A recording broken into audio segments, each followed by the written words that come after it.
ಮುಂದಿನ ಶ್ಲೋಕ 44ನೇದು.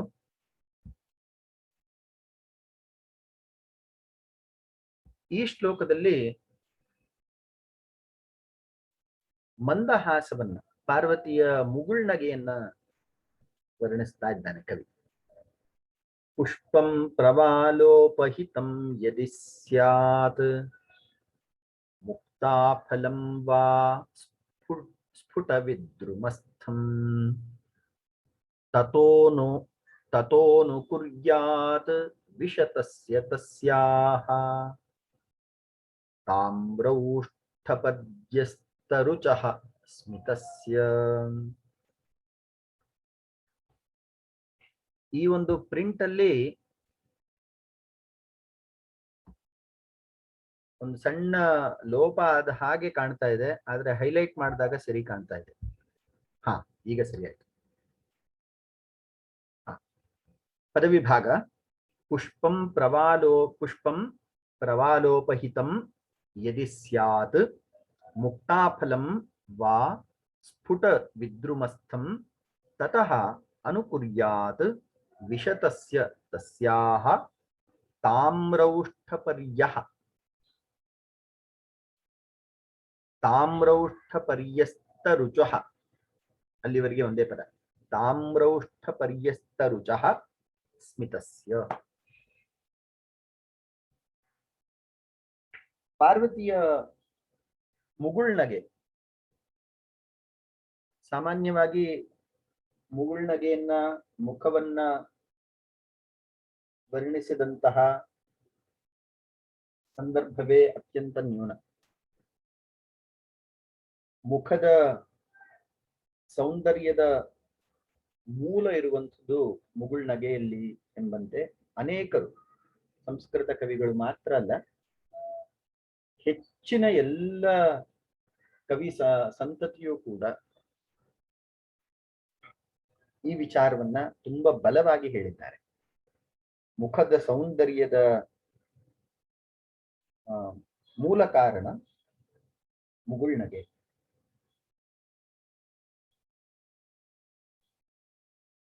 Smile is the beauty for the face, ಆಂಗ್ಲ ಭಾಷೆಯಲ್ಲಿ. ಮಂದಹಾಸವು ಮುಖಕ್ಕೆ ಒಂದು ಕಾಂತಿಯನ್ನ, ಸೊಬಗನ್ನ ಕೊಡುತ್ತದೆ ಎನ್ನುವಂತಹ ವಿಚಾರದಲ್ಲಿ ಯಾವುದೇ ಕವಿಯ ಭಿನ್ನಮತ ಇಲ್ಲ. ಇಲ್ಲಿ ಕವಿ ಆಕೆಯ ಮಂದಹಾಸ ಹೇಗಿತ್ತು ಅನ್ನೋದನ್ನ ಉಪಮೆಗಳ ಮೂಲಕ, ಉಪಮಾ ಕಾಳಿದಾಸಸ್ಯ ಉಪಮೆಯ ಮೂಲಕ ಹೇಳ್ತಾ ಇದ್ದಾನೆ. ಹೇಗೆ ಚಿಗುರೆಲೆಗಳ ಮಧ್ಯೆ ಬಿಳಿಯ ಪುಷ್ಪವು ಅರಳಿದಾಗ ಆ ಬಿಳಿಯ ಪುಷ್ಪಕ್ಕೆ ಸೌಂದರ್ಯವನ್ನು ಜೋಡಿಸ್ತದೋ ಚಿಗುರೆಲೆಗಳು, ಹಾಗೆ ಈಕೆಯ ಮುಗುಳ್ನಗೆಯೂ ಕೂಡ ಕೆಂಪಾದಂತಹ ಅಧರಗಳ ಮಧ್ಯದಲ್ಲಿ ಸುಶೋಭಿಸ್ತಾ ಇತ್ತು ಅಂತ ಹೇಳಿ ಕವಿ ವರ್ಣಿಸ್ತಾನೆ.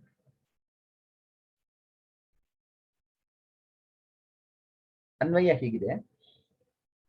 ಪುಷ್ಪಂ ಪ್ರವಾಲೋಪಹಿತಂ ಸ್ಯಾತ್ ಯದಿ ಮುಕ್ತಾಫಲಂ ವಾ ಸ್ಫುಟವಿದ್ರುಮಸ್ಥಂ ತತಃ ವಿಶದಸ್ಯ ತಸ್ಯ ತಾಮ್ರೌಷ್ಠಪರ್ಯಸ್ತರುಚಃ ತಸ್ಯಾಹ ಸ್ಮಿತಸ್ಯ ಅನುಕುರ್ಯಾತ್.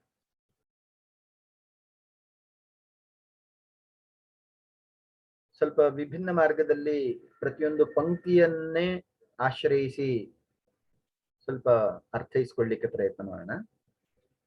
ಪುಷ್ಪಂ ಪ್ರವಾಲೋಪಹಿತಂ. ಪ್ರವಾಲಂ ನಾಮ ಬಾಲಪಲ್ಲವಾನಿ.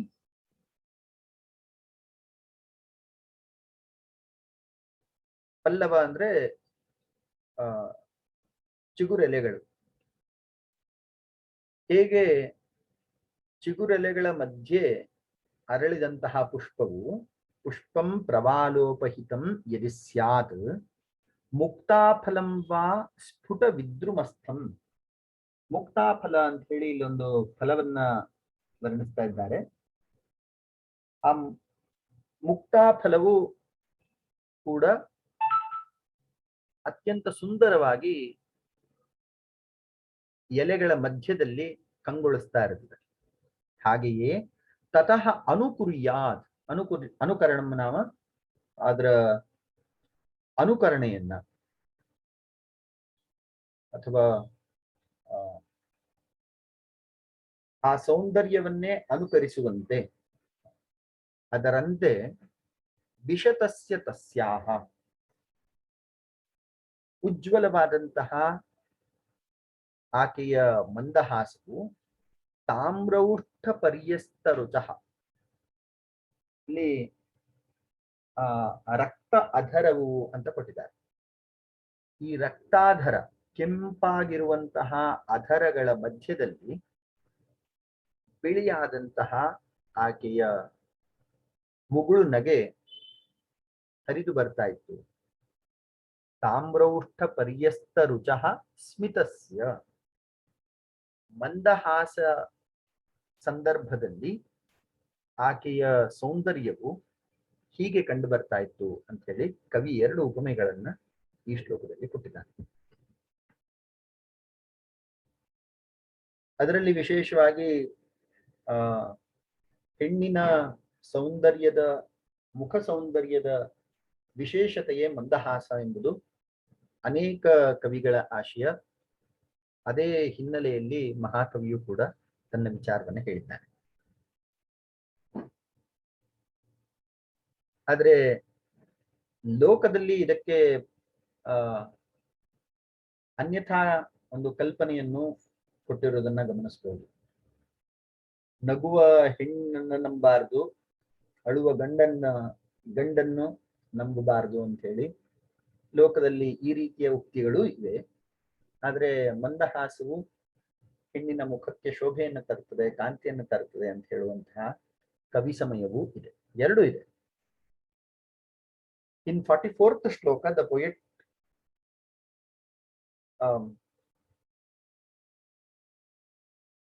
impresses the extraordinary, unusual, phenomenal elegance of Parvati's smile. The smiling face is said to be beautiful in whatever color, irrespective of its color, age, texture, softness, and so on. So smile is the only factor which brings the beauty to the face. Here, Parvati's smile was so radiant, so enchanting, that it can be seen, it can be equated with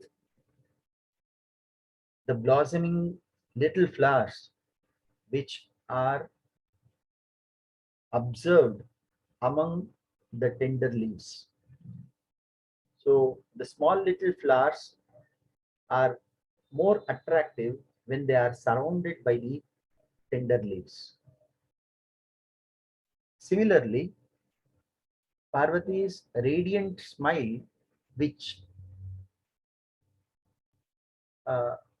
flows from her red lips, are more attractive. चतुश्चत्वारिंशत्तमे श्लोके रक्त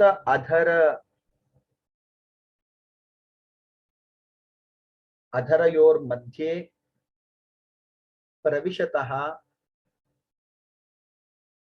पार्वत्याः मन्दहासस्य उपवर्णनं कुर्वता कविना एका उपमा प्रदत्ता. यथा श्वेतं पुष्पं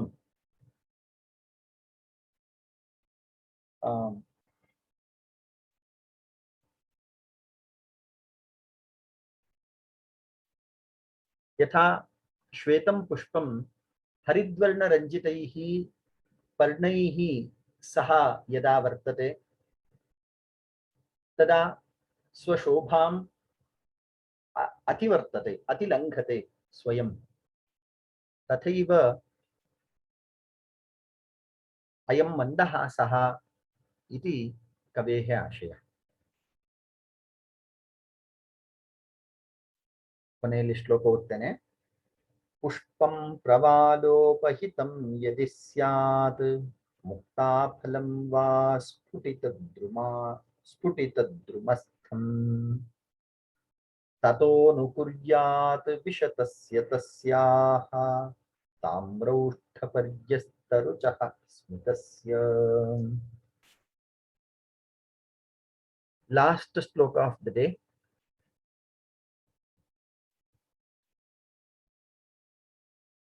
ನಲವತ್ತೈದು.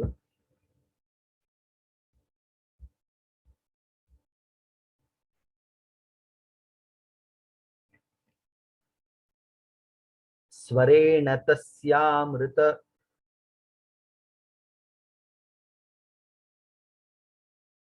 ಸ್ವರೇಣ ತಸ್ಯಾಮೃತ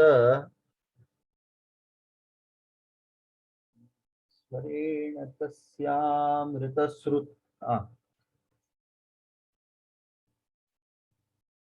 ಸ್ವರೇಣ ತಸ್ಯಾಂ ಅಮೃತಸ್ರುತೇವ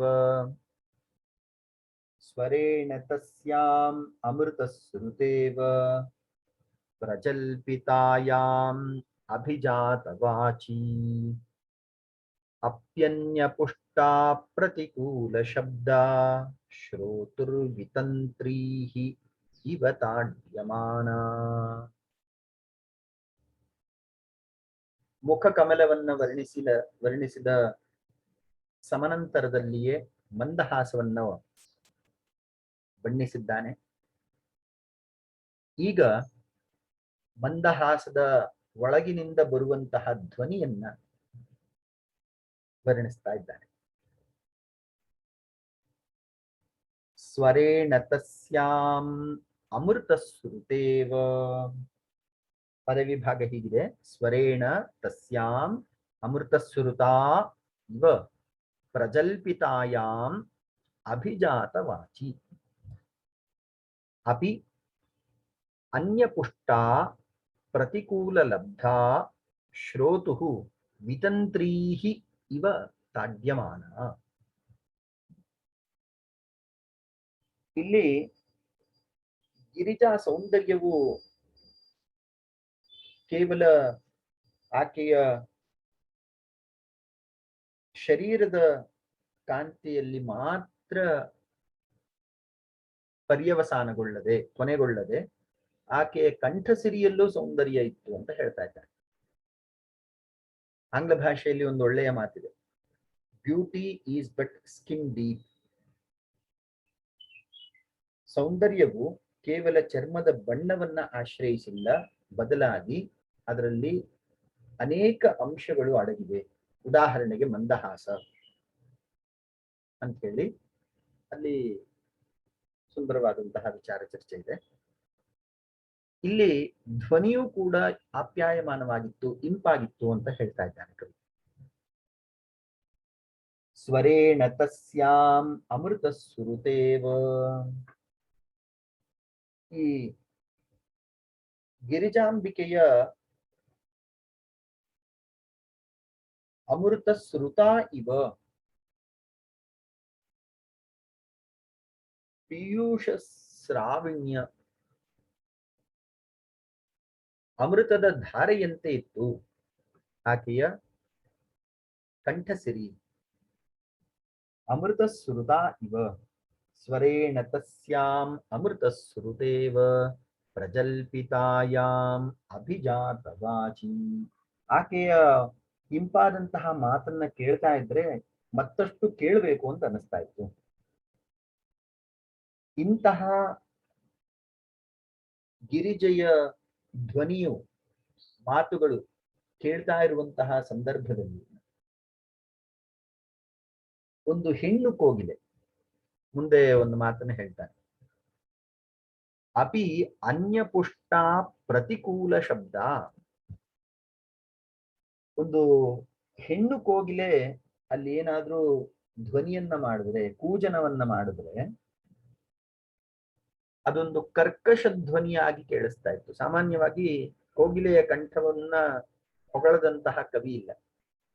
ಕವಿಯೇ ಮಾತ್ರ ಅಲ್ಲ, ಸಾಮಾನ್ಯ ಮನುಷ್ಯನಿಗೂ ಕೂಡ ಕೋಗಿಲೆಯ ಇಂಪಾದ ಧ್ವನಿ, ಪಂಚಮದ ಇಂಚರದಲ್ಲಿ ಹಾಡಿದಂತಹ ಧ್ವನಿಯು ಶ್ರವಣ ಮೋಹಕವಾಗಿರ್ತದೆ, ಮನಮೋಹಕವಾಗಿರ್ತದೆ. ಆದರೆ ಕವಿ ಇಲ್ಲಿ ಲೋಕಪ್ರಸಿದ್ಧವಾದಂತಹ ಕೋಗಿಲೆಯ ಧ್ವನಿಯನ್ನೇ ಕರ್ಕಶ ಧ್ವನಿ ಅಂತ ಹೇಳ್ತಾ ಇದ್ದಾರೆ ಪಾರ್ವತಿಯ ಕಂಠಸಿರಿಯ ಮುಂದೆ. ಹೀಗೆ ಹೇಳುವುದರ ಮೂಲಕ ಪಾರ್ವತಿಯ ಸೌಂದರ್ಯ ಕೇವಲ ಶರೀರದಲ್ಲಿಲ್ಲ, ಬದಲಾಗಿ ಧ್ವನಿಯಲ್ಲೂ ಒಂದು ಮಾಧುರ್ಯ ಸೌಂದರ್ಯ ಇತ್ತು ಅಂತ ಹೇಳ್ತಾ ಇದ್ದಾರೆ. ಇಲ್ಲಿ ಅದಕ್ಕೆ ಉದಾಹರಣೆ ತುಂಬಾ ಸುಂದರವಾಗಿದೆ. ಏನು ಉದಾಹರಣೆ? ಶ್ರೋತು ವಿತಂತ್ರಿ ಇವ ತಾಡ್ಯಮಾನ. ಸಂಗೀತಜ್ಞರಿಗೆ ಶ್ರುತಿ ಅಥವಾ ಸ್ವರ ಸ್ವಲ್ಪ ವ್ಯತ್ಯಾಸವಾದ್ರೂ ಕೂಡ ಅವರು ಅದನ್ನ ಕೂಡ್ಲೆ ಗುರುತಿಸ್ತಾರೆ ಮತ್ತು ಅದರ ಬಗ್ಗೆ ಆಕ್ಷೇಪ ವ್ಯಕ್ತಪಡಿಸ್ತಾರೆ. ಒಂದು ಶ್ರುತಿ ಅಥವಾ ಒಂದು ಸಂಗೀತ ಅದು ಸಾಧನ, ಸಂಗೀತ ಸಾಧನದಿಂದ ಒಂದು ರೀತಿಯ ಶ್ರುತಿ ಹೊರ ಹೊಮ್ಮುತ್ತಾ ಇರುವಾಗ ಅಪಸ್ವರ ಯಾವ್ದಾದ್ರೂ ಉಂಟಾದ್ರೆ ಆ ಅಪಸ್ವರವನ್ನ ನಾವು ಅಂದ್ರೆ ಸಂಗೀತಜ್ಞರು ಹೇಗೆ ಕ್ಷುಲ್ಲಕವಾಗಿ ಮತ್ತು ಅದರ ಬಗ್ಗೆ ಆಕ್ಷೇಪವನ್ನ ವ್ಯಕ್ತಪಡಿಸ್ತಾರೋ, ಕ್ಷುಲ್ಲಕವಾಗಿ ಭಾವಿಸ್ತಾ ಆಕ್ಷೇಪವನ್ನ ವ್ಯಕ್ತಪಡಿಸ್ತಾರೋ, ಹಾಗೆಯೇ ಪಾರ್ವತಿಯ ಸುಮಧುರವಾದಂತಹ ಇಂಪಾದ ಮಧುರ ಮಂಜುಳ ಗಾನದ ರೂಪದಲ್ಲಿರುವಂತಹ ವಾಕ್ ಕೇಳ್ತಾ ಇರುವಾಗ ಕೋಗಿಲೆಯ ಧ್ವನಿ ಅಲ್ಲಿ ಪ್ರಸಾರವಾದ್ರೆ ಅದು ಅಪಶ್ರುತಿಯಂತೆ ಕೇಳ್ತಾ ಇತ್ತು ಅಂತ ಹೇಳಿ ಕವಿ ಹೇಳ್ತಾ ಇದ್ದಾರೆ. In 45th shloka, the poet explains or describes that Parvati's voice was so melodious. It used to create such a soothing experience that the listener will immerse into such melodious voice.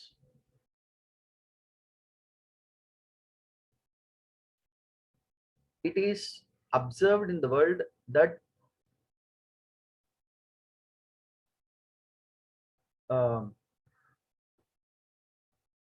kokila or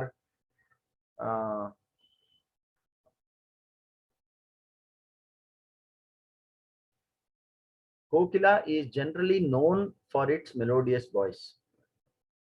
But when on listening to Parvati's continuous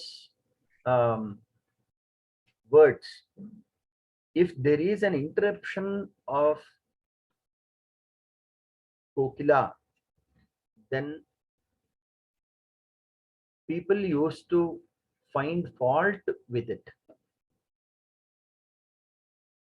So in this 45th shloka, the poet intends to say that Parvati's voice was melodious and it used to attract the people without any ambiguity. पंचचत्वारिंशत्तमे श्लोके पार्वत्याः ध्वनिविषये वर्णनं कृतमस्ति. तस्याः ध्वनिमाधुर्यं कियदासीत् इति चेत्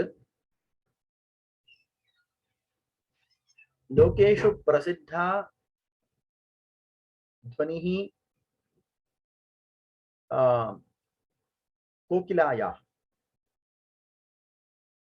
किन्तु कोकिलायाः ध्वनिमाधुर्यमपि अतीत्य एतस्याः ध्वनिरासीत्। यदि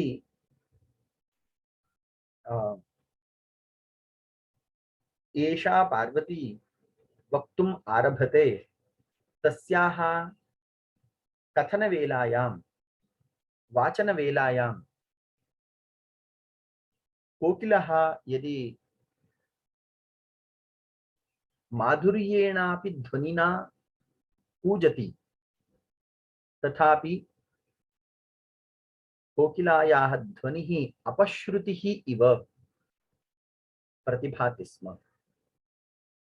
एवं गिरिजायाः कण्ठसिरिः मधुरतरा आसीत् कोकिलायाः ध्वन्यपेक्षया इति कवेः अन्तरङ्गम्।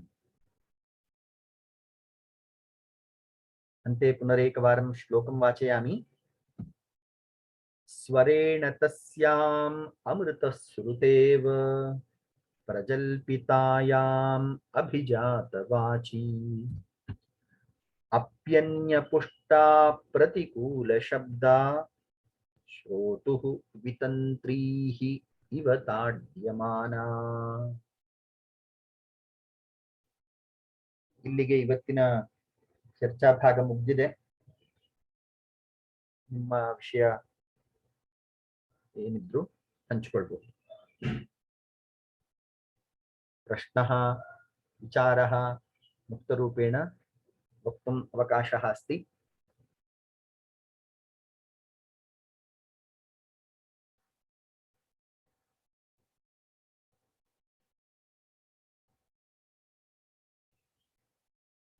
ಮತ್ತೇನಾದ್ರೂ ವಿಚಾರ ಇದೆಯಾ? ಏನಿಲ್ಲ ಸರ್. ಫೈನ್. ಮಂಗಳದೊಂದಿಗೆ ಇವತ್ತಿನ ಚರ್ಚೆಯನ್ನು ಮುಗಿಸ್ಕೊಳ್ಳೋಣ. ನಾವು ಸೋಮವಾರ ನಮ್ದು ಅವಧಿ ಇಲ್ಲ, ಆದ್ದರಿಂದ ಮಂಗಳವಾರ ಮಧ್ಯಾಹ್ನ 2 ಗಂಟೆಗೆ ಮತ್ತೆ ಸೇರುವ. अस्त्युत्तरस्यां दिशि देवतात्मा हिमालयो नाम नगाधिराजः पूर्वापरौ तोयनिधिवगाह्य स्थितः पृथिव्याः इव मानदण्डः. ಮುಗಿಸ್ಲಿಕ್ಕೆ ಮುಂಚೆ ಒಂದಷ್ಟು ವಿಚಾರ ಚರ್ಚೆ ಮಾಡೋದಿದೆ. ಈಗಾಗಲೇ ನಿಮಗೆ ಓಪನ್ ಎಲೆಕ್ಟಿವ್ಸ್ ಗೆ ಸಂಬಂಧಪಟ್ಟ ಹಾಗೆ ಕೆಲವೊಂದು ಮಾಹಿತಿ ಇದೆ ಅಂತ ಭಾವಿಸ್ತೇನೆ. ನಾನು ನಿಮ್ಮ ಗ್ರೂಪ್ ನಲ್ಲಿ ನೋಡಿದ ಹಾಗೆ ಮಮತಾ, ಇಬ್ಬರು ಮಮತೆ, ಹಾಗೆ ಜ್ಯೋತಿ 3 ಜನ ಓಪನ್ ಎಲೆಕ್ಟಿವ್ಸ್ ನ ಸೆಲೆಕ್ಟ್ ಮಾಡಿದ್ದಾರೆ ಮತ್ತು ರಿಜಿಸ್ಟರ್ ಆಗಿದ್ದಾರೆ ಅಂತ ಕಾಣ್ತಾ ಇದೆ. ಸುಮನಾ ಅವ್ರದ್ದು ಯಾವ ಸ್ಥಿತಿಯಲ್ಲಿದೆ ಓಪನ್ ಎಲೆಕ್ಟಿವ್ಸ್ ವಿಷಯವಾಗಿ?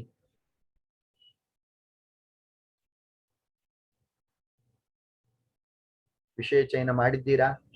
ಸರ್ ನಂದು ಆಗಿದೆ. ಆಗಿದೆಯಾ? ಹಾ ಸರಿ ಆಗಿದೆ ಸರ್. ಅಪ್ಲಿಕೇಶನ್ ಹಾಕಿದ್ದೀನಿ ಸರ್.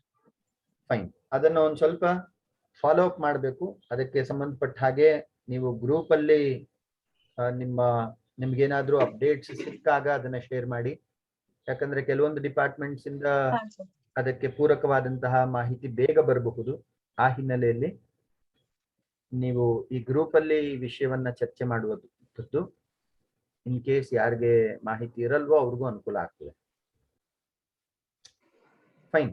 ಹಾಗಾದ್ರೆ ಮುಂದೆ ಮಂಗಳವಾರ ಮತ್ತೆ ಭೇಟಿಯಾಗೋಣ. ನಮಸ್ತೆ. ನಮಸ್ತೆ.